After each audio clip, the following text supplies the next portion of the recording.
great opening, a great middle, and a great closing. And your speech, JP, as you look at the three parts, or not only the three parts, but look at the three types of speeches, educational, informational, or humorous. You brought some of the informational part, but what I love most about you open up the speech and you took control and command. Without us knowing that you were going to be speaking about conviction and confidence, you demonstrated it right off the bat, which I thought was really powerful.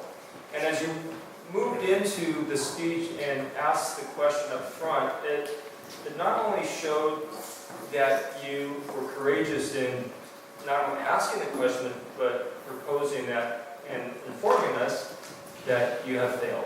And then you brought us into that failure, and then how that failure led to your communication style, which you really taught all of us a lesson in that communication style, is to speak with confidence, and then also to speak with conviction. And I love that about you as you spoke about the topic of your speech and the communication style, which is part of this project, you demonstrated. So I love a speech when you're able to not only talk about it from the perspective of information, but how that information is transformative in how you're communicating the speech. The opening you asked, or throughout the whole speech, you asked me to look for eye contact. And you know that you're working on this. And for an 18-year-old who just graduated, I'm just so encouraged that you are here and giving all of us a lesson on how to be confident and courageous and speak with conviction. But when you opened up, you were eye contact 100% all the way around.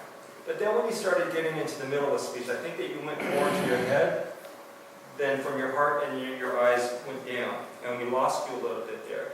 But then the end, the close, you came back up with your eyes, and you nailed the ending, which I thought was phenomenal, with the life lesson and a picture of it's not about the mountain and getting to the top or getting to the point A and B, it's how you get there. And I thought that lesson not only applied as you drove the point home for all of us, but you also were able to say it applies to each and every one of us. So I thought with overall that speech, you organized it well, you were confident, you also were able to use movement. You did not stay behind the lectern, but you moved around, which you asked me to look for. And with that, you were asking me to look for your hand gestures. I thought you used your hands well, your body well. What I would encourage you to do more on your next speech is to really drive those points home and pause.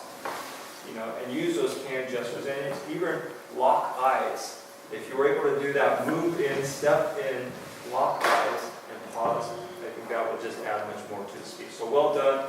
Really appreciate you being able to come in at such a young age and show us how well you communicate. Thank you.